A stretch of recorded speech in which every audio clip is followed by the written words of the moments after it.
Welcome, everybody. We're just going to let the technology take its moment to let everybody in the Zoom webinar room, and just give it 1 second and we'll get started.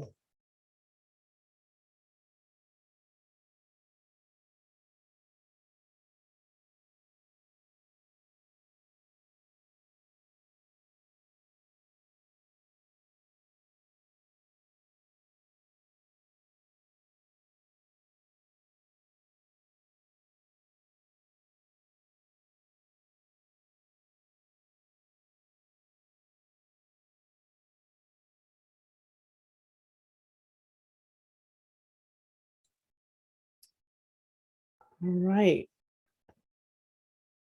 Good morning, good evening, everybody. We're just going to give it 1 more minute and let everybody join in and we'll get started.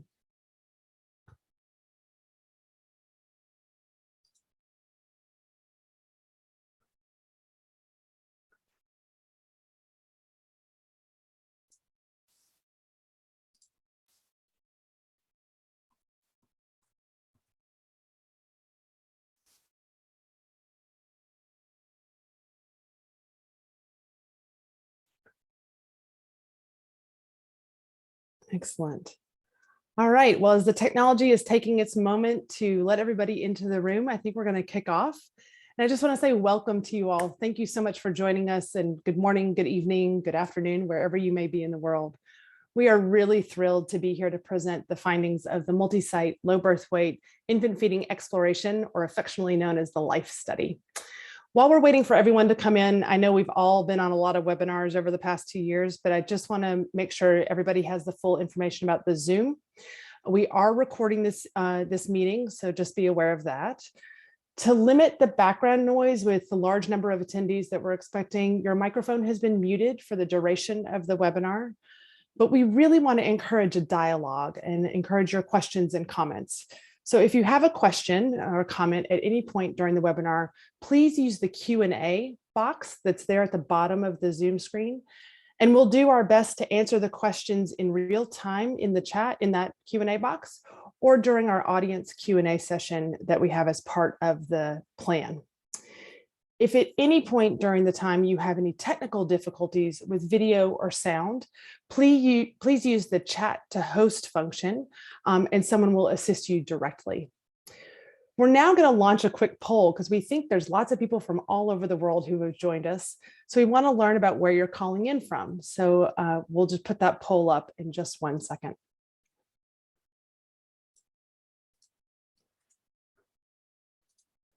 So I'm Dr. Katherine Semrau, the director of the BetterBirth program here at Ariadne Labs, which is a joint innovation center for Brigham and Women's Hospital and Harvard T.H. Chan School of Public Health. And I have the honor of being the senior principal investigator of the LIFE study. I look so much forward to this moderation of the panel, to the webinar today, to be able to share our results and learn from our incredible colleagues. We want to take a minute to acknowledge the consortium that came together and completed 3 years of hard work to answer the questions and share the findings that we have today. In 2018, the Low Birth Weight Infant Feeding Exploration Study Collaborative came together with 14 institutions, including 4 site partners that are seen here on the slide. And this has been a truly incredible partnership with expertise in pediatrics, neonatology, infant feeding, epidemiology, research, and implementation. And we want to thank our partners and the Bill and Melinda Gates Foundation for their support of this work. Next slide, please. I now want to introduce you to our webinar speakers. Dr. Linda Vesel is the scientific lead of the LIFE study and is going to be presenting the main findings to you all today. We also have some of our co-principal investigators on this webinar to represent their site teams and engage in a panel discussion around the implications of what we all found together. Dr. Rupa Balad is a physician and professor at the Department of Pediatrics in CARE's Jawaharlal Nehru Medical College in Belgaum, India. Next, we have Dr. Tisungane Mvalo. He's the pediatric director at the University of North Carolina Project Malawi in Lilongwe, Malawi, and also an assistant research professor of pediatrics at UNC. Dr. Karim Manji is a professor of pediatrics at Muhimbili University of Health and Allied Sciences in Dar es Salaam, Tanzania. And we also have the honor of welcoming Dr. Goldie Mezia as an external reactor.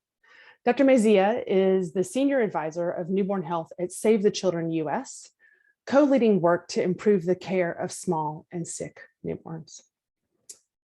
Next slide, please. Now, as many of you know, every year, more than 20 million infants are born with low birth weight, or children are born with low birth weight under 2.5 kilograms. And not only does more than 60% of neonatal deaths occur in this population, if these children survive, low birth weight infants are often at increased risk for illness, poor growth, neurodevelopmental deficits, and feeding challenges. And unfortunately, we still have limited evidence to support their optimal feeding and growth. The most current WHO guidelines are from 2011, and they're under revision now, but they're predominantly based on low or very low quality evidence. And further, the evidence that does exist actually comes mainly from high income settings and is predominantly relevant for very or extremely low birth weight infants, those who are under 1.5 kilograms. Thus, there is an opportunity and a need to really focus on the moderately low birth weight infant, those who are 1.5 to just under 2.5 kilograms in resource constrained settings, to understand what can we do better. Next slide, please. Despite all these gaps in the information that we have, there have been a number of opportunities in recent years that have propelled interest and investment in the care of low birth weight infants in order to attain global mortality reduction targets. In 2017, many of you will have signed on to or will have seen this call to action from 40 global health organizations calling for evidence to address the current state of feeding for sick and vulnerable newborns. And recently, the World Health Organization, UNICEF, and USAID all released reports and guidelines focused on the care of the sick and small newborn, including the new standards for their care. With interest and investment galvanized, much of it led by you all that are on this call and attending the webinar, research is needed to develop evidence-based approaches and translate findings into action to ensure that the most vulnerable infants can not only survive, but thrive. Next slide, please. In 2018, we undertook the LIFE study to understand the current feeding practices, growth patterns, and other health outcomes among these moderately low birth weight infants in a series of resource-limited settings. We examined these outcomes across the first 12 months of life, aiming to identify potential interventions and target groups, to inform the research agenda, and to enhance global guidelines. First, I want to tell you a little bit about how we went about this work. Next slide, please. Using a mixed methods approach, we worked in 12 hospitals in 4 sites in 3 countries. Our colleagues from India, Malawi, and Tanzania are here on the panel with us. There was a mixture of public and private hospitals at the secondary and tertiary level that were providing care for these low birth weight infants. And while infants were enrolled in health facilities, their follow-up continued during the first year of life through home visits and facility follow-up. Next slide, please. Data were collected between August of 2019 and January 2021 and included 6 qualitative and quantitative data streams. The majority of our findings that we're going to share today are really focused on this 1,100 low birth weight infant cohort that were followed up for this 1 year in a prospective manner. I'm now going to turn it over to my colleague, Dr. Linda Vesel, to present the key findings from the LIFE study, and then we'll turn to a panel. Linda, over to you. Thank you, Katherine. Hello, everyone. Good morning, good evening, good afternoon. We would like to briefly introduce you to our cohort and describe the characteristics and feeding patterns of these moderately low birth weight infants. Next, please. Our cohort consists of various low birth weight types, and these types are based on both timing of birth and size at birth. By timing, we mean those born too early or preterm, or those born on time or term. By size at birth, we refer to a baby being born too small or small for gestational age, or normal size, appropriate for gestational age. The combination of these factors were used to define 3 low birth weight types that comprise 19% preterm, small for gestational age, seen in blue on the left, 26% preterm, appropriate for gestational age, seen in green, and 55% term, small for gestational age infants, seen in yellow. These low birth weight types influence an infant's risk for poor growth and other health outcomes. We also would like to note on this slide that 37 infants, or 4% of those analyzed in our cohort, died during the first year of life. And as expected, the greatest burden of death was among preterm infants. Next, please. Our findings are structured around 6 key actions that have emerged from our data that you can see here on this slide. In the interest of time and prioritization, we'll focus on 3 key actions highlighted here in orange. First, to develop, evaluate, and scale programs that provide effective and specialized lactation support and feeding counseling to address the needs of low birth weight infants in both facilities and communities. Second, to proactively identify and intervene for at-risk infants to prevent mortality and poor growth outcomes. And third, to provide early and proactive nutritional support and nurturing care in the first couple of weeks of life to facilitate growth and development. Before I proceed into the detailed findings, I'd like to briefly summarize the remaining 3 key actions that we will not present in detail. First, we know that low birth weight infants and their risks are unique. We emphasize the need to develop low birth weight specific guidance and tools for growth assessment and evaluation of feeding quality. These tools will ensure that at-risk low birth weight infants will be accurately identified. Next, we also propose that more research is needed around the quantity and quality of breast milk fed to low birth weight infants. While it is clear that exclusive breastfeeding is beneficial for all infants, little is known about how much breast milk should be fed or whether the content of breast milk meets the needs of low birth weight infants. And we'll touch on this briefly in the results. Finally, improvements in feeding cannot be made without acknowledging access to healthy foods, which relies on money and affordability. As a result, we propose that national programs be established to improve affordability of diverse foods, starting at 6 months when complementary feeding begins, and we recognize that a lot of this work is already underway. Let's dive into key action number 1. All new mothers and babies need support with starting and maintaining feeding. Low birth weight infants and their mothers face unique lactation and feeding challenges. Curricula for low birth weight infants should be specific to their needs, including things like counseling on frequency of feeding, attachment, latching, and kangaroo mother care. In the next few slides, we present the evidence to support this proposed action and will describe the feeding profile of this population. Our data reveals that feeding counseling for low birth weight infants was neither universal nor consistent throughout the hospital stay. 77% of mothers reported receiving support at the health facility in the first few days of life, and only about half of infants received any type of lactation support more than once during their hospital stay. And there was quite a bit of variation by site. It is known that low birth weight and preterm infants experience difficulties breastfeeding. In our cohort, nearly half of mothers reported experiencing feeding difficulties over the 6-month period. In the first 2 weeks, nearly 30% reported problems, and only half of those mothers received any help. Even among those who did receive help, about half didn't feel that their problems were resolved. So clearly what we're doing now is not sufficient and not sufficiently targeted towards low birth weight infants. We found, however, that most infants were able to breastfeed. They just need help to start feeding early and well. According to maternal reports, most feeding counseling was offered by health providers, which underscores an opportunity for intervention and possible task shifting to relieve workloads or think about other cadres that could help. In addition to lactation support and counseling at birth and in early infancy, guidance is needed on how to transition to complementary feeding focused on responsive feeding and healthy, nutritious foods.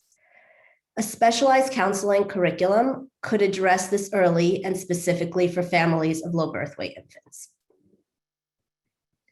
Next, please.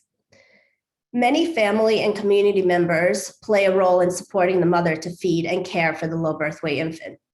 So including them in the feeding counseling could improve exclusive breastfeeding and other food choices. Apart from the mother herself, the father was the biggest decision maker overall and more likely to purchase the food in all settings, as many of you may be familiar with. The mother-in-law and grandmother often feed the baby in India, while other family members make decisions on what food to be fed in the African sites. Next, please. We would now like to describe the feeding profile of our low birth weight cohort. We found that only 1/3 of low birth weight infants initiated early breastfeeding, even less among preterm infants. Further, only 42% of infants were exclusively breastfed up to 6 months of age, in alignment with WHO recommendations. What is apparent in the graph shown on this slide is that the majority of infants were fed breast milk, albeit not always exclusively, at each visit through 6 months of age, which is represented by the blue color, denoting only breast milk, and the green color, denoting the provision of breast milk with other liquids or solids. Even after 6 months, more than 90% of infants were fed breast milk in addition to other foods. Next slide, please. We also assessed the quality of infants' diets once additional complementary foods were introduced using 3 key infant and young child feeding indicators. We found that 40% of all low birth weight infants were not fed a minimum acceptable diet at 12 months, meaning that they didn't get the right foods and/or they were not fed frequently enough. The biggest gaps were found related to dietary diversity. We saw that babies born to younger, less educated, and poorer mothers were less likely to have a sufficiently diverse diet. Feeding counseling, of course not in isolation, may work to enhance the nutritional content of what is fed to infants at both 9 and 12 months. In summary, for this first key action, development and implementation of a specialized lactation and counseling curriculum that addresses the specific needs of low birth weight infants is needed. This is needed to set infants and their caregivers up for success, both at the facility, post-discharge, and in the community setting. Some ideas include enhancing current curricula to be specific around milk expression, feeding frequency, hygiene, safety, and kangaroo mother care. As I mentioned, human resources and staffing must be considered. We need to find new cadres of staff and community members to provide lactation support. Finally, we need to move beyond only the mother-infant dyad and involve families and community stakeholders in lactation support and feeding. I now turn it back over to our moderator to engage our panelists in a discussion before proceeding to share additional findings. Thank you. Thanks so much, Linda. I think it's really interesting to see that breast milk provision was really high and exclusive breastfeeding was universally supported across all the hospitals that we worked with as the best feeding option. However, we know there's this substantial room for improvement, particularly on that early initiation of breastfeeding and then continue on to exclusive breastfeeding in the first 6 months. So we wanted to look at this from both the facility and the community levels and engage in our panel to really understand how do we better support mothers to initiate and sustain exclusive breastfeeding and properly transition to complementary feeding at 6 months of age. We certainly could discuss this alone for the full 90 minutes, but we're going to have a brief conversation. And first, I'm going to turn to Professor Karim. So Karim, from your perspective, if you had to prioritize what are the top 2 ways that we can better support women and families to initiate and sustain exclusive breastfeeding in the facility, what do you think that would be? Oh, Prof, can you come off mute? Thank you very much. As you can see from the findings, they are very pertinent findings and very important to discuss this. If I was going to choose 2 top interventions, one would be to improve the lactational management in the facility. The lactational management in the facility is overwhelmed by other administrative as well as nursing and medical activities going around in the neonatal units. And therefore, it should include a deliberate, intensive, and a focused counseling for all infants admitted in the neonatal unit, but specifically for low birth weight mothers, for low birth weight babies. And this should be a targeted counseling for some of them, while for some it would be like generalized counseling, particularly in the in-facility as well as discharge. When I say that, you need to see in the context of low birth weight and in the context of low middle income countries like ours, you need to know the right technique of, for example, manual expression of breast milk. We don't use pumps, and manual expression is good enough in our setting, but even that technique is not properly taught to the mothers. They go into so much painful way of expressing milk, and sometimes you find them almost in tears. And therefore, to ensure that they know properly how to express breast milk manually, and ensure the right volumes are given in the right frequency, and a proper documentation of this being put, right from the physician side as well as the nursing side. And this will go a long way to see that we have enough data and see what is lacking there. And at discharge, and when you follow them up, when they come for follow-up, not only checking their weight and height and whatever anthropometric, it should be very clear that post-discharge, we need to interview the mother in relation to breastfeeding to see what are the enablers and what are the barriers to breastfeeding at home, besides only monitoring growth. So here comes home and the community. Excellent. Thanks so much, Prof. I think it's a really great, what you just brought up is this idea about like what happens at discharge and this transition to home. So Tisu, I'm going to come to you from your perspective in Malawi. What are the two ways to address these needs from the community perspective? So thank you, Katherine. So yes, addressing this to the community is very important because this is where most of the feeding occurs after discharge. Of course, at discharge, that assessment and support is needed, but most of the feeding and ongoing challenges are going to be in the community. So in addressing this, I would mainly choose two things, channeling through the right champions and also proper formatting of our message and counseling. So community champions, it would be exceptionally ambitious for us or any program to try and create a parallel system. The best thing is to build on existing systems for the Ministry of Health. We already have community-based health workers and other various programs run by the Ministry of Health. So that will be one method of going by it. But also to make sure that we involve, I would say, more or less everyone. We have just seen our slide that when it comes to decision-making on what low birth weight baby feeds, it's nearly everybody. There's a mother, there's a father, there's grandparents, but also there's also some influential members of our community. For instance, in this setting, are religious leaders and traditional leaders, because they're pretty influential, so they shouldn't be forgotten. But also, when we give out our message, we need to also have key messages that are consistent and precise and realistic to ensure what such messages can include sustaining exclusive breastfeeding, resolution of feeding challenges, how to transition to complementary feeds, available, safe, and correct complementary feeds for the low birth weight babies, and also how to format our message, whether we use radios, jingles, TV, whether we, some focused counseling for specific mothers, and also peer support. These peer support groups that we can also use now actually involve mothers who have previously had low birth weight babies.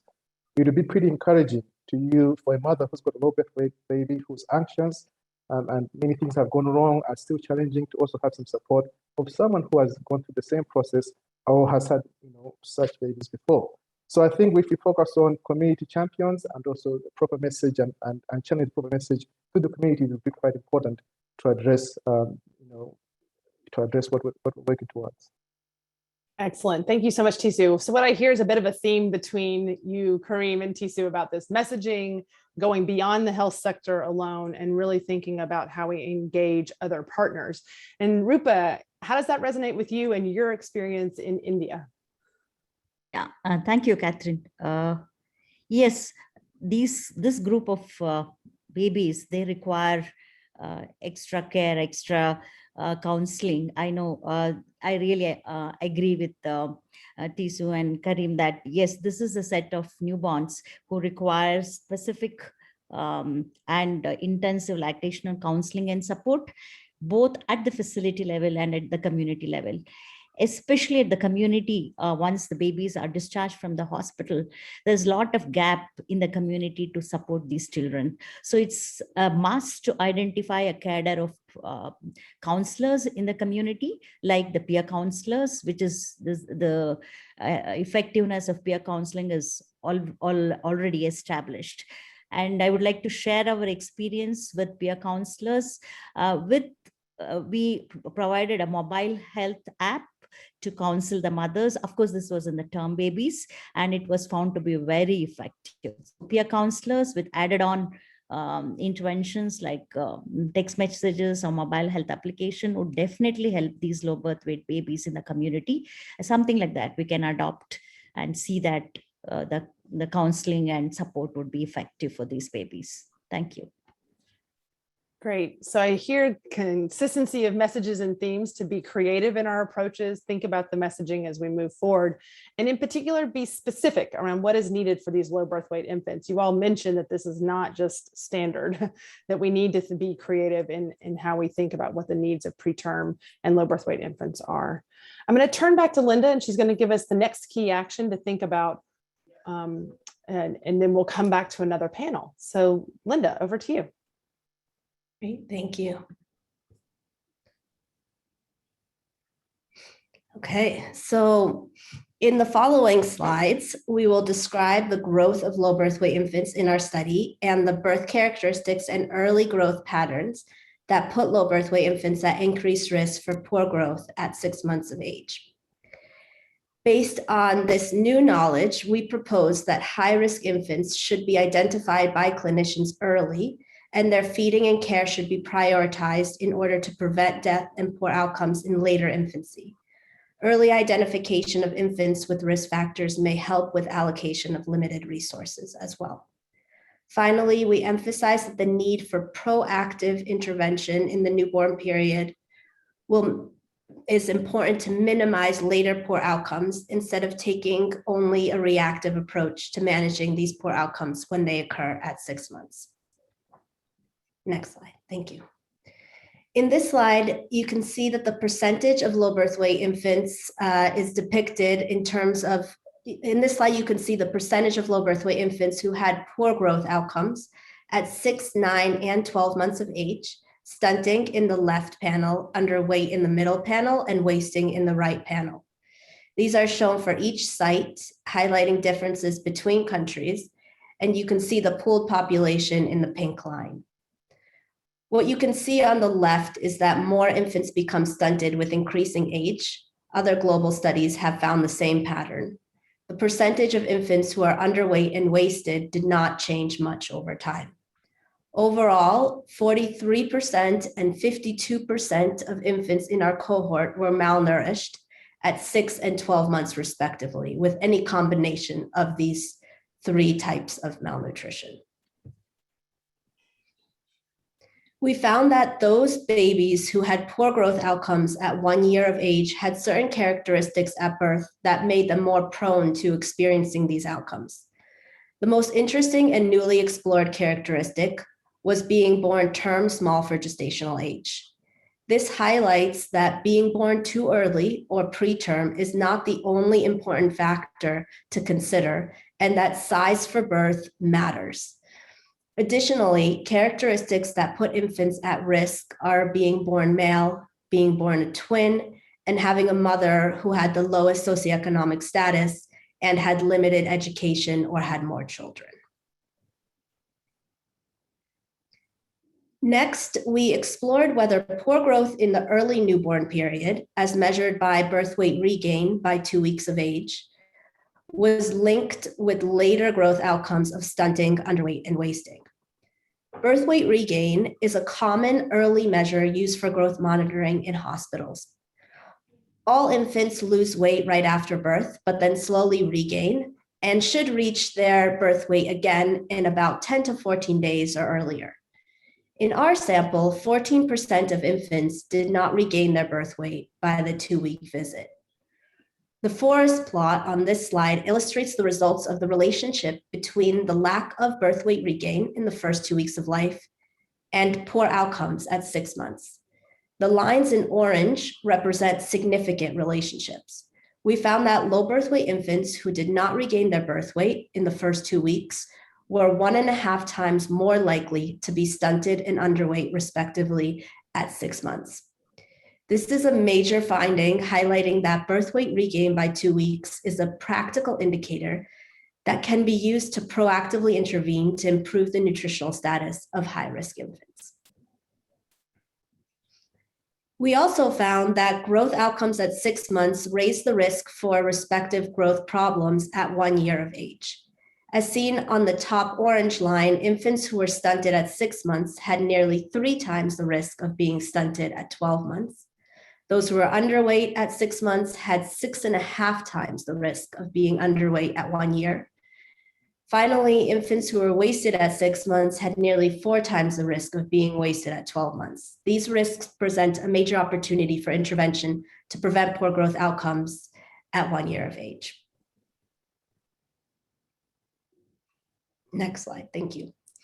Interestingly, we found that infants who were exclusively breastfed for either 6 or 4 months did not experience a reduced risk of poor growth outcomes at 1 year.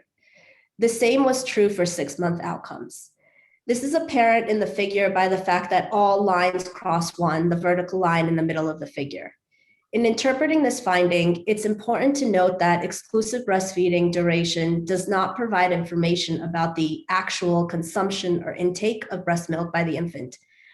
We know very little about the actual practice, which is grouped as exclusive breastfeeding. Instead, this only means that nothing else was fed to the infant consistently for a particular period of time, but not that it was provided on demand, frequently, and for an adequate duration that the infant has the ability to transfer that breast milk volume sufficiently. These results, consistent with previous findings in the existing literature, suggest that there must be something else that is putting infants at risk for poor growth outcomes. Therefore, we need to better understand what is driving the difference in growth among infants in this population. And currently, we do not have the data on benchmarks for low birth weight infants on the volume of breast milk fed or its nutritional composition. We need rigorous research to understand the characteristics of breast milk and whether they are sufficient to meet the needs of low birth weight infants. Finally, at 6 months of age, WHO recommends transitioning infants to complementary feeding by introducing nutritious foods. We found that 40% of infants were not fed a diverse diet, most often not being given proteins or animal source foods. Moreover, never feeding animal source foods, as reported at 9 and 12 months, increased the risk of underweight at 12 months. In summary, for Key Action 2, we have presented the key findings to support the need for proactive identification and intervention for at-risk low birth weight infants to prevent death and growth faltering.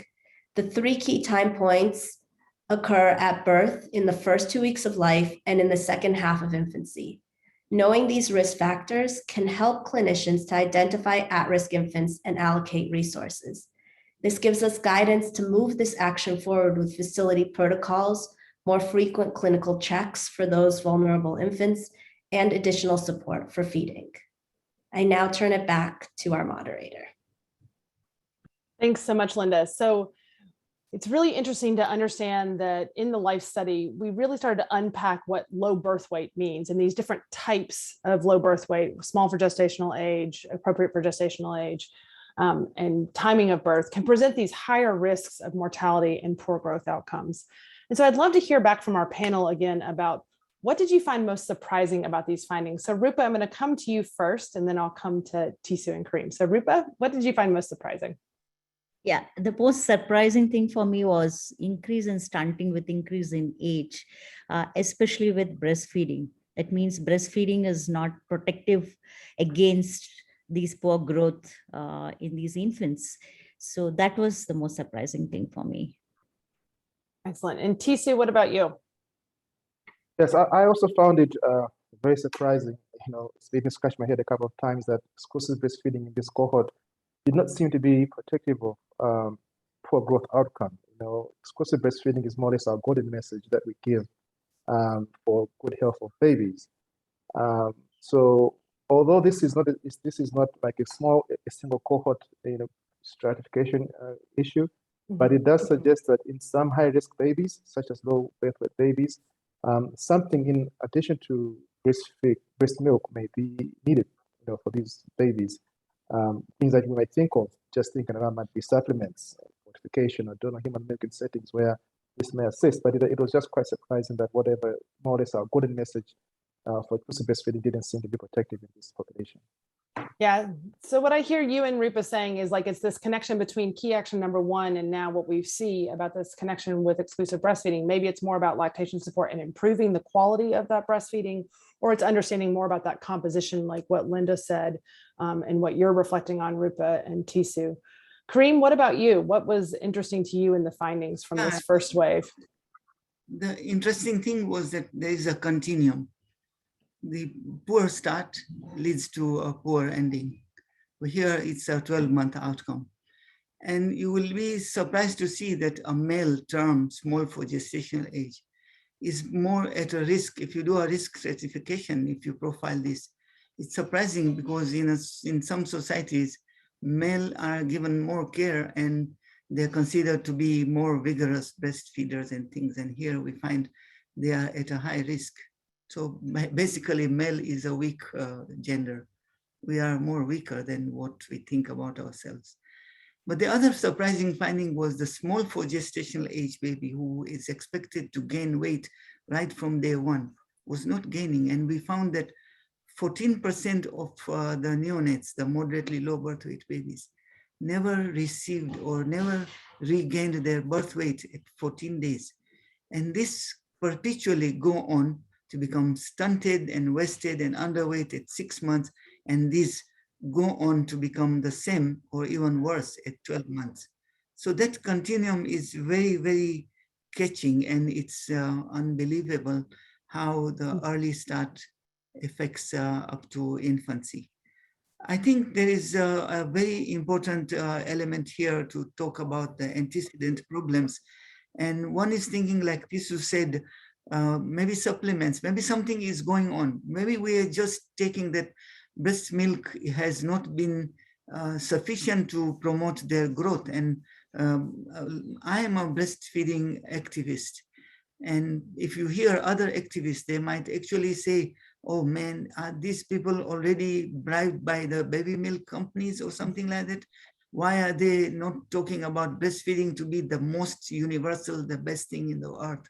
But here we find scientific findings, and therefore there's something going on in the gut of these babies, and we need to do more about it.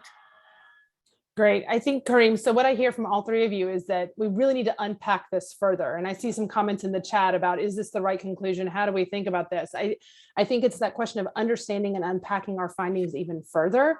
And that's why we think it's so important to connect key action 1 to key action 2 about this lactation support and management that needs to happen so we better understand volume and composition of milk, and that we really reflect well on what the needs of these preterm and low birth weight infants are, because we know practices in NICUs around the world are quite different. So understanding what's successful and working for growth for these children is really important. One of the key findings that Linda highlighted was this idea that the type of low birth weight infant, sometimes called a phenotype, we've been calling it a low birth weight type, about really trying to understand who these children are and what their characteristics are. And it really comes down to being able to first identify children who are preterm, small for gestational age, what their status are. And so Rupa, I'd love to hear from you. What do we think about how we actually identify children and their risk level, and how can this be implemented with clinical practice? To you, Rupa. Yes, Katherine. from the study observations, we know that there is a high risk category, especially with a weight band between 1.5 to 2.5. And it's very much necessary for us in clinical practice to identify this particular band very early. It's not just sufficient to categorize them as preterms or term babies, something like that, but it's very much important for us to identify them early and to intervene appropriately in terms of lactational support or any other intervention, which can definitely prevent these poor outcomes later on in life. So it's very much essential for us to categorize the babies under this risk factor, that not gaining weight by 6 weeks of age.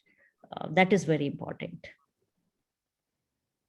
Excellent. Thanks so much, Rupa. Karim or TC, did you have any response about that ability to identify children at risk at your facility level?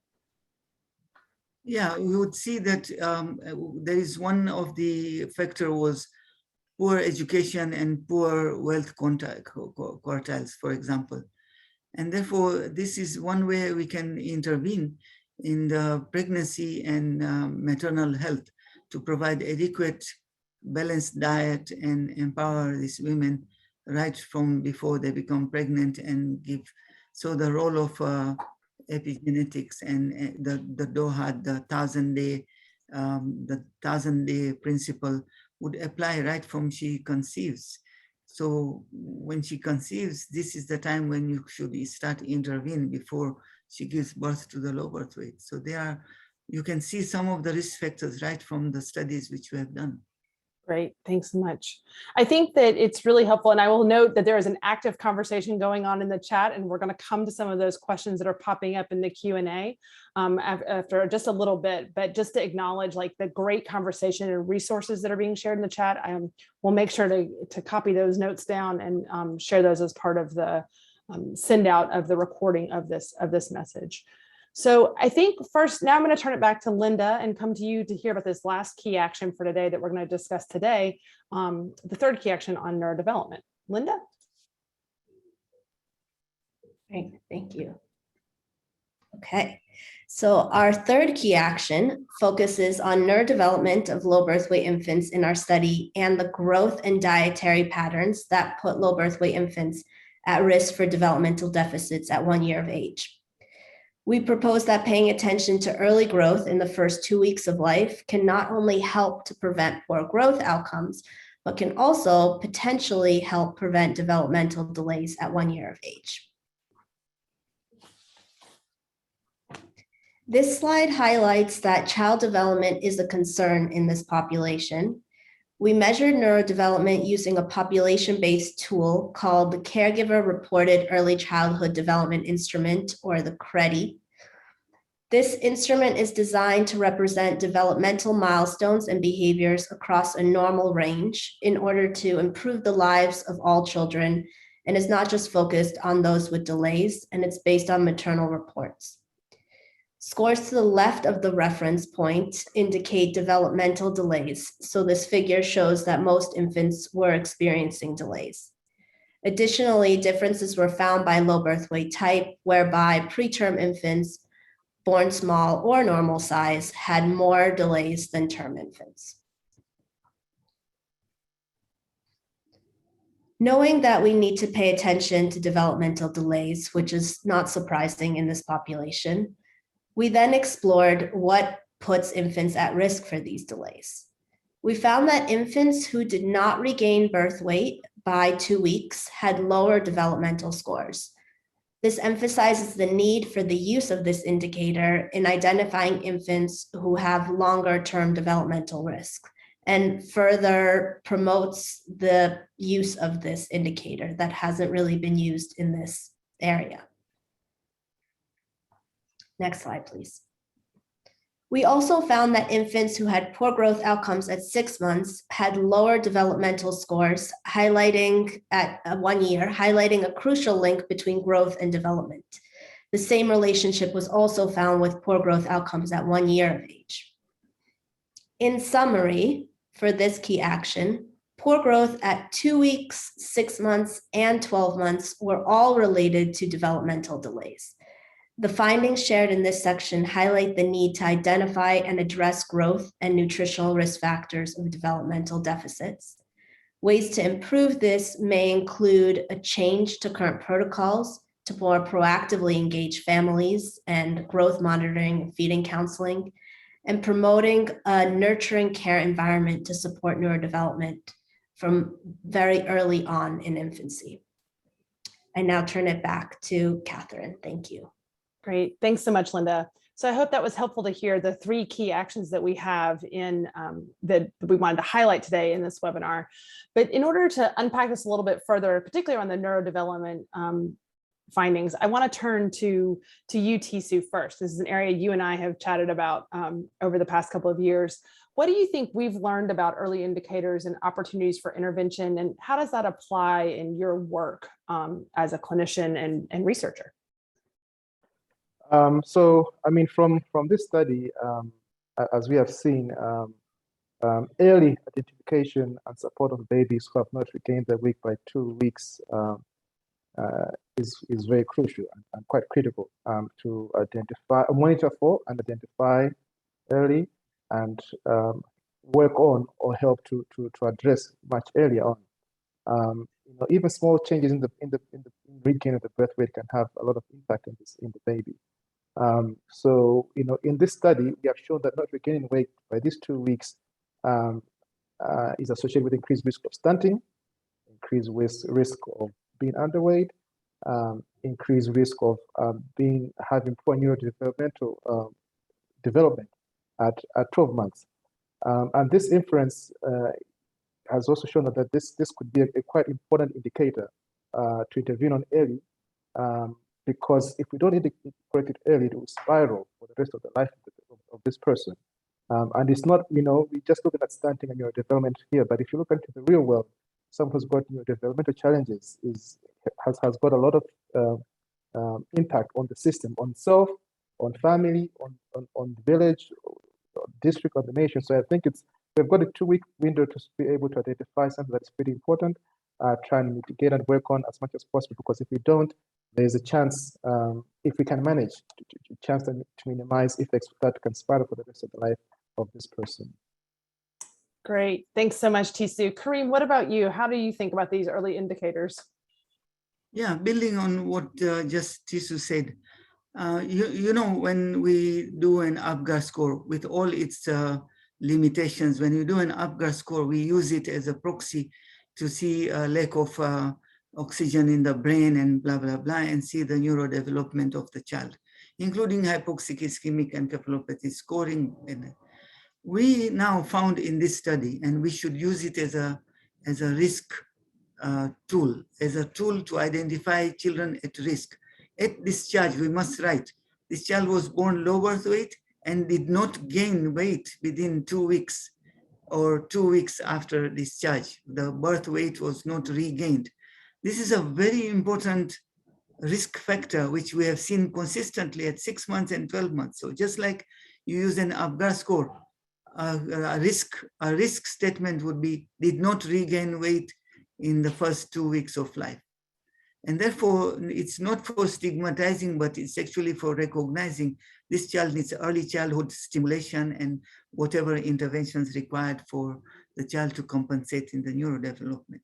So it's important for this. And then we need to see more frequent and early follow-up on these children. And I said earlier, the 1,000-day concept, that these children, some of them who are preterm, means they really be more than 1,000-day requirement for being followed up. So there's need to identify these risk factors. First, low birth weight. Second, not gaining adequate weight. Third, only exclusive breastfed and therefore not gaining sufficient weight.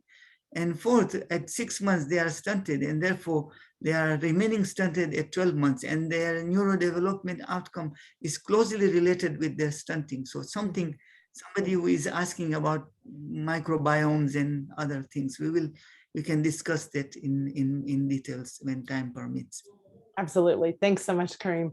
So Ripa, I wonder for you, how do you think we this connection between early growth deficit and neurodevelopment that we're seeing, how can we pay closer attention to nurturing care earlier on? And where do you think about the guidelines for that and ability to implement some new approaches? Yeah, there's no doubt that these small ones require more nurturing care early. There's no doubt. We have just confirmed that.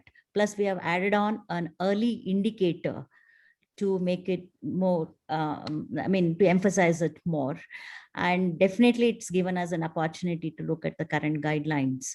And there is a need to change in terms of when, how, to what extent, and by whom the interventions are to be done, and when exactly, especially early indicator, what we have within 6 weeks.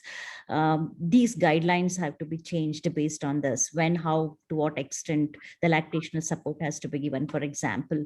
So the interventions are to be done early. So guidelines regarding these are required, and so guidelines have to change as per the evidence. That's one, especially in terms of providing a donor human milk in cases where mother's milk is not available in these small ones. So definitely it is better to look early than waiting for a late intervention, especially waiting up end of year or later on. So this finding of ours of risk identification very early is definitely going to help us in improving the outcomes of these small babies. Excellent. Well, thank you so much to our panelists. I'm going to actually take the opportunity now to continue the dialogue and have Dr. Goldie Messiah from Save the Children enter the conversation and provide her global perspective. And then we'll come back to Rupa, Karim, and Tisu for a broader conversation in just a minute. So Goldie, I was wondering, why do you think right now is the moment, and seems to be the moment, that we're prioritizing the small and sick newborn care? Thank you, Katherine, and thanks again for having me in this very important meeting where your findings are extremely informative and important for the context of the care of the small and sick newborn. And I'm talking here to a lot of colleagues that are familiar with what I'm going to say, but I want to put your findings in the context of the care of small and sick newborn globally. We know that about 30 million newborns require facility-based care, and about 750,000 newborn lives can be saved with specific interventions targeted to this group.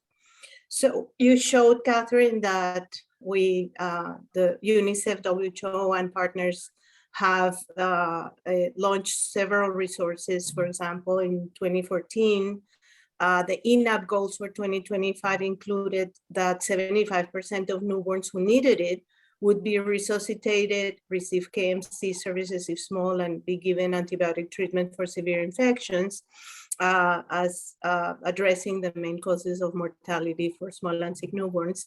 And in 2018, based on all what we knew at the time, epidemiology, historic trends, lessons learned, and evidence-based practices, the Survive and Thrive report that you also showed recommended, first of all, to strengthen the quality of facility-based care 24/7. That includes feeding, of course, and we'll come to that later. Neonatal nursing competencies, and I think that lactation counseling comes here very well. Empowerment of families, and I will talk about that later on the family-centered care, because that also contributes to the growth. Counting all small and sick newborns, and the provision of necessary financial support so we can save more lives.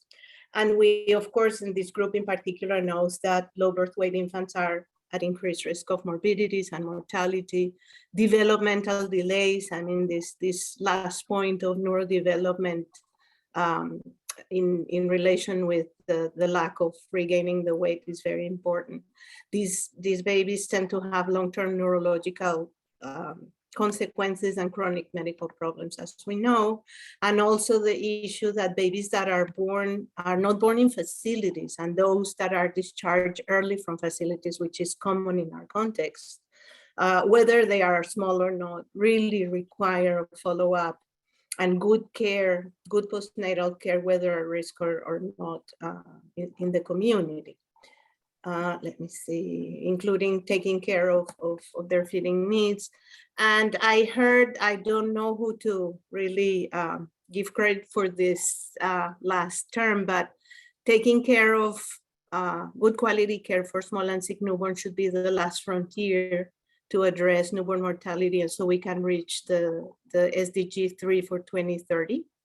And that's one of the efforts was the standards for quality care for small and sick newborns, and implementation strategies that are being developed by various groups. So this study really contributes a great deal to that. Thanks so much, Goldie. I think, first of all, I love the framing of the last frontier. I have borrowed that from you. It's good to know that I need to attribute it to someone else. We'll find out who that is.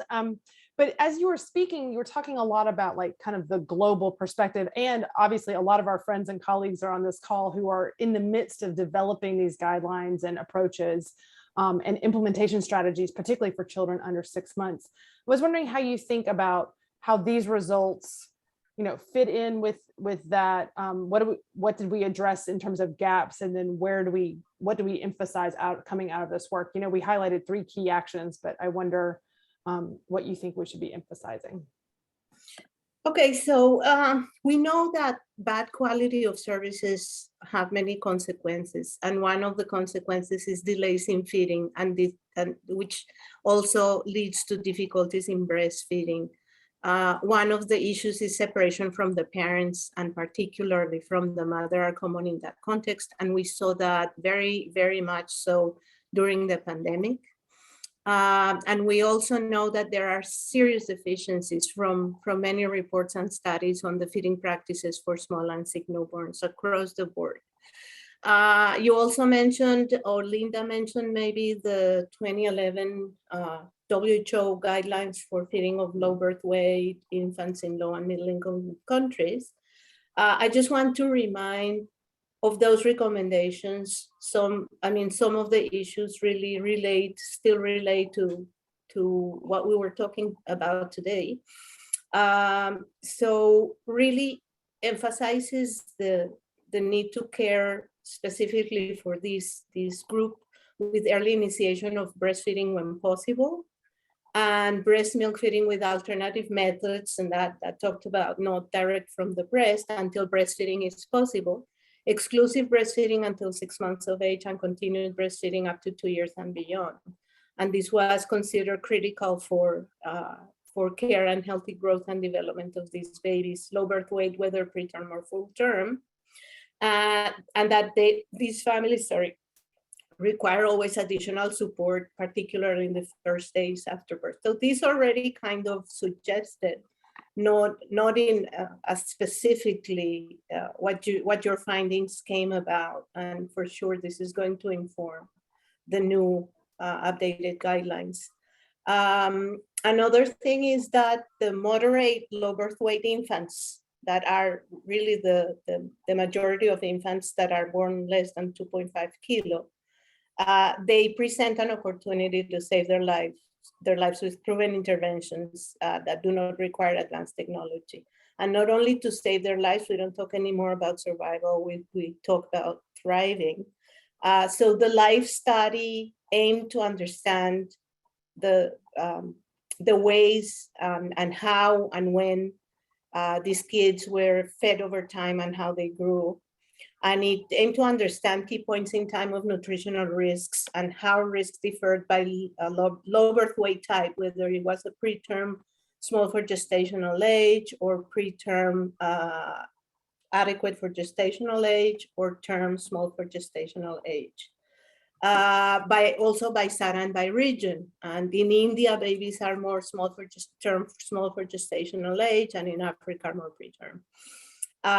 Also, the study did a facility needs assessment to identify the health systems inputs that needed to successfully feed and take care of low birth weight infants, such as the availability of baby scales. That's a big issue in many of the programs that we do. And if they had cups and palladi and breast pumps, donor human milk, etc. And very importantly, what Linda showed, that 44% of mothers reporting feeding difficulties, and about half did not have them resolved. So there's much more that we need to do. Also, the fact that the study data highlights the need to explore the nutrient composition and volume of breast milk to better understand the variations and the needs for these low birth weight babies, and that sometimes they need more than just direct breastfeeding early in life, and a little bit of some conflictive or for discussion issues. For example, in Colombia, the KMC program uses fortifiers for milk when babies are not growing well. So, all these things that is just a matter to put it in on the table.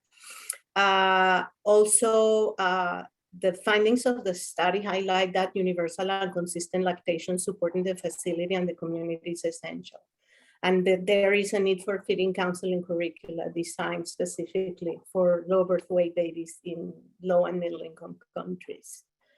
And that is in very mature KMC programs, we have seen that this lactation counseling is very effective in having these babies grow ideally the way it should be.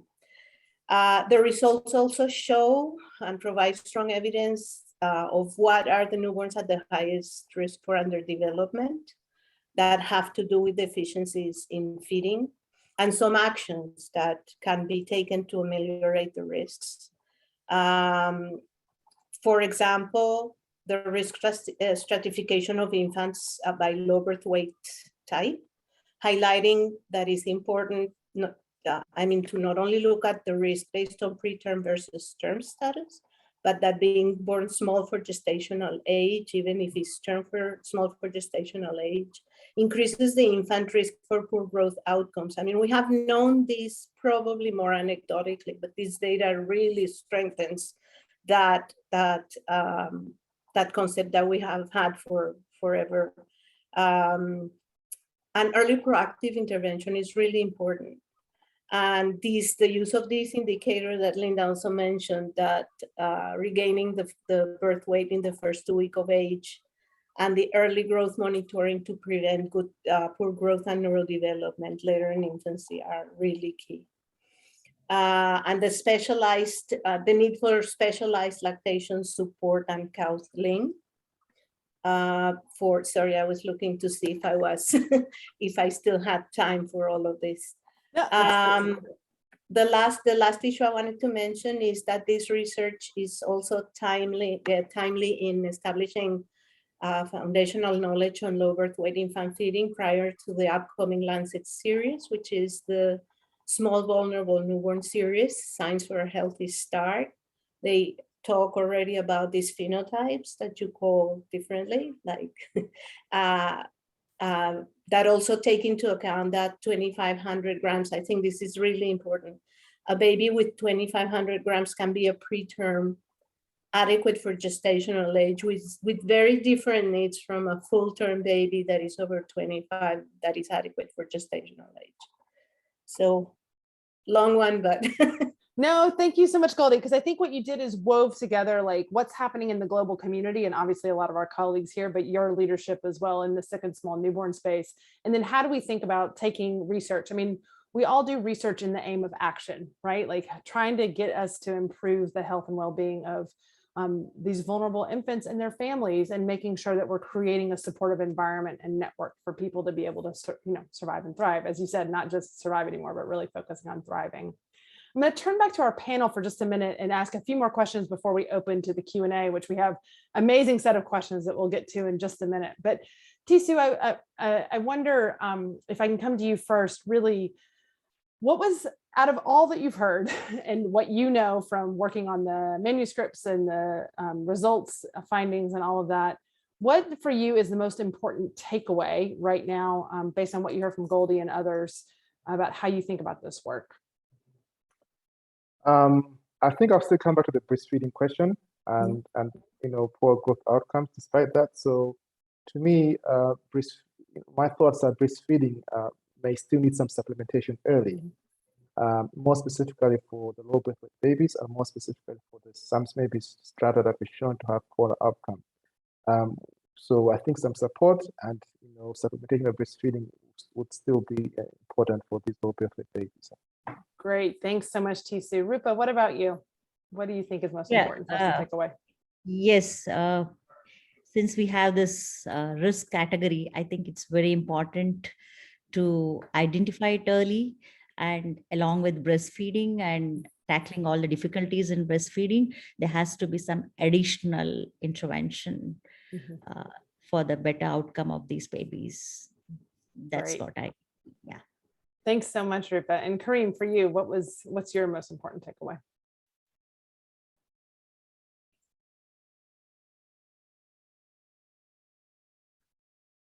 Oh, sorry, Karim, I realize you're on mute. There you go. Muted. Go ahead. My take-home message from this research, first of all, it's a multi-country one. And secondly, it has involved a number of centers from each country. And it is an observational study, like as you can see, and the follow-up of the cohort without any intervention. But this was very necessary to actually have scientific evidence of what we are talking about. There are many anecdotal reports and people reporting this and that. Now here we have evidence-based. So this will set the ball rolling now to do what we have to do in the interventions. And as you heard from Mazia, that maternal mental health, a mother who gives birth to a low birth weight is already very stressed out. And therefore the milk quality and quantity becomes a problem. And number two, what I heard from Mazia is also having a curriculum for feeding those low birth weight, a curriculum which is for medical officers, for nurses, for healthcare workers, for community health workers, everybody. Unlike what and it's great that what has been achieved in science about CPAP and respiratory distress syndrome and surfactant, but something which doesn't require rocket science, feeding right in our fingertips, has been overlooked. And we can see here that concentrating on feeding itself, maternal health, separation anxiety of the mother, separation anxiety of this newborn baby. Do you ask this newborn baby that your mother has left and gone back to her bed and she will come back again after 3 hours? What this baby feels without the smell and the pheromones which she gets from the mother's smell and breastfeeding, roaming in and whatever it takes, there is really need to do something more about this. Excellent, Karim. So I think what you were bringing up is actually some of this issue between health system implementation and connection of guidelines. And there's obviously a lot of work going around now around zero separation and how we think about that. And in many settings that we all worked in, that's not necessarily possible right away. So we need to think about what are the pathways that we get to success to avoid that separation, and also build on that lactation support management. Colleagues have put a lot of resources in the chat, which I think are really useful to think about lactation management and support. And there's information out there. And then I think the question is the implementation about how do we make that successful and useful. I was wondering, one of the things about research and how we translate that into policy and action, this is an observational study. We own that completely, that this was not an interventional study. But we do think it's narrowed some knowledge gaps, which we think are really important. And Tisu, I was wondering, how do you think about sensitizing your colleagues and friends at the global, national, and local level with this kind of information? Yes, so we need to sensitize at various levels, as you have proposed. Things don't happen or occur in isolation. Globally, the way to think about it is that low birth weight babies continue to need extra attention for long-term health problems. We have had 4 in other infectious diseases. In my setting, less malaria. Other infectious diseases, we've got more vaccines now. But in terms of the outcomes of low birth weight babies, we haven't really been moving as fast as we can hopefully be doing so. And right now we have spoken about the developmental outcomes, having poorer outcomes, but our study only stopped at 1 year. We all know literature, and we also all know from our knowledge that these problems continue for the rest of the life of this person. There are also many non-competitive diseases, cardiovascular diseases, metabolic diseases that can also come up if we have these challenges from an early time. So globally, we need to continue paying attention to low birth weight babies. they still have high risk, and there's still a lot of gaps in improving their well-being. Nationally as well, to improve the well-being of every nation and also the child health indicators. I mean, each nation targets to have an improved infant mortality, improved under 5 mortality. Every country is trying to reach SDG 3.2 in a way. But if we continue to have little progress in the risks that are brought in from low birth weight babies, I think the countries will have a challenge in meeting those targets. And one way is really focusing on low birth weight babies, to continue focusing on just low birth weight babies, obvious, but also some strata that we have shown in this case, small for SGA babies, small for gestation age. We sort of usually just think of the preterm, and then once it's term, correct the gestation age and get a bit happier. But we also have these small for gestation age babies who still have problems as they grow and will still have problems for the rest of their lives. And then locally, various settings have different protocols and the way things work out. One thing can work out in one country, it won't work in another country. So once we've got these challenges presented with policymakers, we also need to discuss with the facilities, stakeholders, and community leaders to understand what the challenges are and suggest solutions that can work in that setting. I'm pretty sure it doesn't mean that our hospitals like to discharge babies early. When a baby hasn't regained weight in 2 weeks, it doesn't mean that there's neglect necessarily, but it's possible that there's pressure on the hospital space, hospital staff, and all of that. It's just that once you have your baby, is stable on day 14, our assessment is breastfeeding, we can make a plan and say we discharge because we've got sick newborn babies who have just been born. So obviously working with the facilities as well and all that is quite important. So that if we try and mitigate the root causes, we can hopefully find workable solutions that will improve the well-being of these low birth weight at-risk babies. Great. Thanks so much, Tisu. Karim, can I ask you to briefly say, is there anything specific at one of those levels, global, national, or local, that you would like to see how we relate our findings to? Yeah, the first and foremost is all the 3 facilities where we conducted this observation study. This webinar will be tuned down to be able to fit in our own symposium or workshops where all these 3 centers will be invited and see what our findings are and how it closely relates to findings from Malawi and India. And therefore, it would be sending the message home, directly home. And second, make another dissemination program in which policymakers will be invited and we develop a 2 or a 3-page policy document to inform the Ministry of Health that this is our finding. It's not mere for publication and getting a promotion, which most of us at this level don't require any promotions, but then it's required to change the policies. At least we want to leave a legacy where low birth weight babies will be given adequate feeding there. So the third is to invite residents to come and listen to this and see what are the potential research components that they can do. But not forgetting, Katherine and all of us here, that we also have done a qualitative study within this study. And there are a number of things which we have identified in the community, the mothers and the parents and other community and in-depth interviews.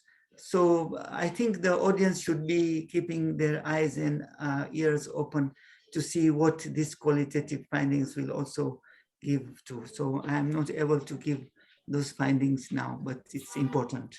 Absolutely, Karim. Thank you so much for highlighting that. Rupa, at what level would you like to talk about? Just one of them.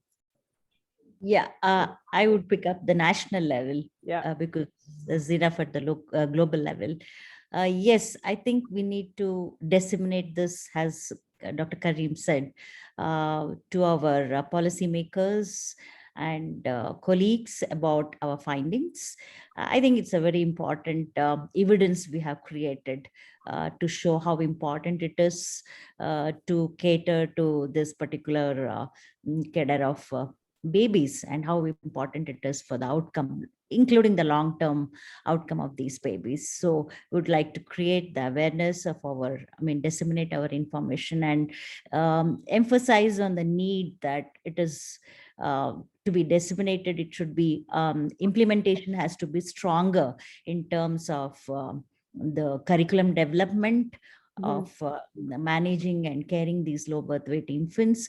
And yes, most important, I would feel that provision of donor human milk bank facility at all the facilities, and every baby, the low birth weight baby where mother's milk is not available, need this donor human milk. I think it needs to be, it is existing in our country, but not uniformly across. And so I think these are the some of the things which can be taken up at our level, I mean, at our national level. Wonderful. Thank you so much. Goldie, I'm going to come back to you before we, just as we prepare to open to the questions from the audience. What is your vision of what happens next in the care and management of low birth weight infants? Where do you see the world going? Thank you again, Katherine. I just want to go back to the issue that some of these babies that are low birth weight are also sick, and that we have sick babies that are adequate for gestational age and cannot be preterm. So I'm looking at this again from a more global perspective, where we have some solutions, or we have addressed some of these challenges with baseline assessments and quality improvement recommendations in some country programs. For example, MCSP did an assessment in Malawi of feeding practices for small and sick newborns. We have some training manuals. For example, the AAP Essential Care for Small Babies in Facilities has a very nice module for feeding with volumes and for really analyzing the weight gain and what to do about it. High quality KMC programs, that is a package of interventions where feeding is key, is one of the main components, where families have access 24/7 to their babies. They are empowered 100% to take care of the babies, and the mother is there. So not only is empowered, but she's also being able to breastfeed on demand, which improves also the volumes. And another component of KMC programs that should be is a close ambulatory follow-up to make sure babies grow and develop. That is also based on the concept of family-centered care and nurturing care. The other issue is the human milk banks that in some countries have been successfully implemented, based many on the Brazilian model, but we have to be aware that these require many resources and strong competencies and availability of constant pool of donors. So the vision, and this is a little bit of personal, but also I think I have been talking about this for a long time, is that we need to eventually be able to classify the different phenotypes. I kind of like that reading from the Lancet, of whether babies is preterm, term, small for gestational age, or adequate for gestational age, because they have particular risks and needs, as you very well identified, and we have to address those accordingly in the continuum of care from facility to community and through the life cycle. And we might be able to even identify the causes and maybe prevent some of the negative outcomes either before or after birth, and or minimize the impact of low birth weight in the short and long term. Ambitious, but why not? I love ambitious. I think that's what we have to be for these families and these newborns. And I think that's why this community, to me, it's very exciting that we're at this pivot moment. It seems that there's a real re-energization around it. And that can be reflected in the incredible set of questions we have coming to us in the Q&A. So what we've done is Linda is in the background trying to answer questions. She's typing information in the chat. We're going to keep trying to answer all the questions you have, but there are a couple that popped up that we thought might be good for a broader conversation. And so, Rupa, I'm going to come to you with this first question because you've done so much work around lactation support and management. But the question was, what efforts were made to engage mothers in monitoring growth or weighing, providing milk by alternative methods, a cup, tube, pallet, and keeping records of feeding times and volumes while they were in the facility? Because we did that work on documentation, but also in the prospective cohort. So would love to hear your reflections, Rupa. Yeah, yes, these babies, there was involvement of the mothers in all these aspects, of course, especially with the growth monitoring part. And basically, we observed the mothers, how they fed the babies, either with a spoon or a cup.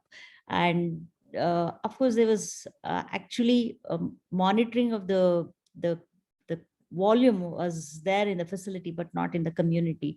We took the history from the mother. Basically, it is the mother's history, which we took up to see how much of milk was provided, but definitely the method was recorded, whether it was cup or spoon and how much was given. So that's what was done. So that's, as we discussed earlier, that was one of the limitations what we had in the study. Yeah. Thank Great. you. Thanks so much. So I'm just going to do rapid fire questions here. So Linda, I'm going to come to you about, given this important observation, so there's a lot of chatter around the regain of birth weight within 2 weeks. And actually there's quite a bit of controversy about whether this this indicator should be used or not. What do you think might be the appropriate response or intervention with this, regain of birth weight by 2 weeks and the use of that indicator? Thanks, Katherine. Yeah, so this indicator is a really interesting one that we actually looked in the literature to see whether it's been used in epidemiologic assessments or growth monitoring, and it really hasn't. We know from our clinical colleagues that it is used with individual patients, but not really at the population level. So what we're proposing is to explore the use of this indicator as a way to identify at-risk infants, as a way to further promote the importance of frequent growth monitoring in the first couple weeks of life, both in the facility as well as having some follow-up after discharge for those vulnerable infants, and to do so in a way that is actually practical, an indicator that is much easier to use than, for example, looking at growth charts or using Z-scores. And we're not recommending that it be used only alone, but that it could be a step to improving growth monitoring. Great. Thanks so much, Linda. Karim, I'm going to come to you. There's quite a bit of chatter in the chat and in the Q&A about the maternal nutritional status. So we've talked a lot about the outcomes for the newborn, but really we think about this as a maternal newborn dyad, of course. And so the questions are, did we look at the association of outcomes in maternal nutritional status? How do you think the maternal nutritional status influences breast milk flow, micronutrients? And what role do you think in the third trimester of pregnancy affects this connection? So Karim, can I turn to you? Yeah, thank you very much, Katherine. I think there's a lot of literature around there about supplementing pregnant women, high protein or high carbohydrate. You give them protein biscuits or this supplement and that supplement to improve low birth weight outcomes. Multiple micronutrient supplementation, and likewise such things which are actually not helping only the baby but also the mother in their own health. So our study did not look at that aspect. We looked at the low birth weight, but you can actually see that a mother who is poor and uneducated and has poor nutrition is likely to give rise to low birth weight. So here is an element of intervention. But not only nutrition, we know that number of studies have done to reduce chorioamnionitis, subclinical chorioamnionitis, or some kind of infections, or improve immunity in the mothers, vitamin D supplementations, which we have done number of them. All these have shown some benefit here and there on a research level. But implementing it in a more national level or global level has yet to be done or seen. And therefore, we can't comment much about it. What we know for sure from our study, that low birth weight baby is definitely a risk. We know that extremely low birth weight or very low birth weight babies are always a risk. But here, this study looked at the moderately low birth weight baby who are kind of a neglected group because, oh, they are good enough. It's 1,800 gram baby, it's breastfeeding, mother will sort it out. It's fine, they are used to it. So these are the ignored, I call them the less attention given group. And our study is highlighting that these are not anything less. Just to highlight one point, you see our mortality was 37 out of the 800, 900 babies which we studied. If you see in Tanzania, we had a mortality of 17 out of the 300. If you multiply it times 3 to give 1,000 number, we have almost 55 babies dying per 1,000 on this moderately low birth weight. And this is too much because our national average of neonatal mortality is 19. And if among the moderately low birth weight babies, if the mortality is over 50, means all those 19 are probably contributed by this group. So you see where where our coin should go, where our efforts should go in order to reach the sustainable development goal of 12 or less newborn deaths. We have to focus on this group. It's truly that last frontier that Goldie mentioned before. One of the final questions, Tisungane, I'm going to come to you. There was an implementation question that came from a colleague about, do the audited facilities have growth chart monitoring in place to follow children's growth? And are the guidelines explained to use how for preterm babies? Can you talk a little bit about what's being used at the facility level now in terms of growth monitoring and how that's implemented? Yeah, so I will only be confident to talk about the Malawi setting. Yes, we do have, growth daily weights of babies in the nursery, particularly the low birth weight babies. They, depending on what your initial weight was, you might initially have to go to KMC, or you might, actually go to KMC soon after birth. So, but we do have daily monitoring. We also have discharge criteria for weight and weight trajectory or progress. 3 days of consecutive gaining weight. Also clinical features. Is the child looking septic or sick, or is the child not able to breastfeed? So those 3 things: not gaining weight for 3 consecutive days, not latching well, not unable, mother unable to feed the baby, or may have medical illness, are all contraindications. But those are the guidelines. But what sometimes may happen, in quotes, is that the facility may be pressurized, that you've got a well baby, not so sick, and the facility is so full. And that's why one of the issues on the policies was actually discussion and consultation with the facility and stakeholders and all the leaders, that we actually need to scale up the care for low birth weight babies, which might need more resource, human resource, space resource, and all those. Excellent. Thank you so much, Tisu. It's hard to believe, but we're down to the last 3 minutes. And so what I do want to highlight is we've captured all the questions. We will do our best to answer those in the live chat, and also be able to build on our research findings going forward, and be able to answer more questions that you all have going forward. So as we conclude, I just want to say there's a lot of energy in this global community, globally and locally, to focus on the needs of the low birth weight infant and vulnerable infant. And as Goldie rightly pointed out, not all small newborns are sick, and not all sick newborns are small. So we need to think about, what does this mean for the population of our interested in. We also know that, as we've heard a couple times now, this is the final frontier to make the global change towards sustainable development goals around neonatal mortality rate, and ensure that these children and their families not only survive, but thrive. I really hope that this was a useful and rich discussion for you. I found it extremely rewarding. It's the first time we've shared our results publicly, and so we were thrilled that all of you joined us today. And we hope that you'll continue to follow our work. There is another chapter of our study findings for the prospective cohort. We have a subset of children who were followed through 24 months of age. So we will have more information about their health and well-being in the fall of 2022. And we'd love to understand if you have an interest in other webinars and what these topics might be. We have a poll that just popped up outlining a couple of areas that we might think be of interest to you all, and would love to know how we can continue to share our findings and our work going forward.